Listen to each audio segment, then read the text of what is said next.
students. In this module, let us look at gene structure and the process of gene expression. In this process, the information encoded on DNA is being copied in form of messenger RNA. Messenger RNA then is translated to make a protein. The objective of this module is to help you about the gene, its definition and the basic structure, and also to understand the process of gene expression. Let us define gene. Gene is a segment of DNA occupying specific place on a chromosome. Gene is considered as basic unit of heredity. Genes are located on chromosome and these chromosomes are present within the cell.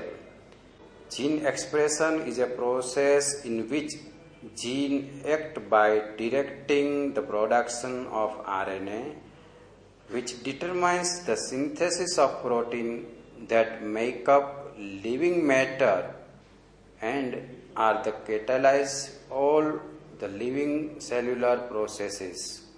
The protein are responsible for specific physical trait like texture of a person's hair, that is, persons having grey or black hair, the shape of plant's leaf, the color of rose flower, like rose flower petals are pink or red or white, coloration of birds, etc. Now let us see how will the information stored in DNA be considered elsewhere. Information coded in the DNA is transmitted to an intermediary molecule known as messenger RNA. This process is known as transcription.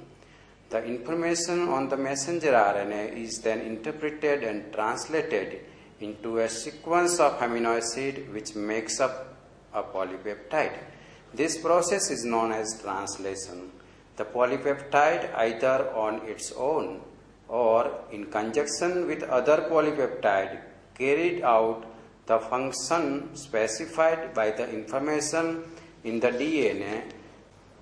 So, the flow of genetic information is also known as gene expression. I hope you understood gene expression in detail. Thank you.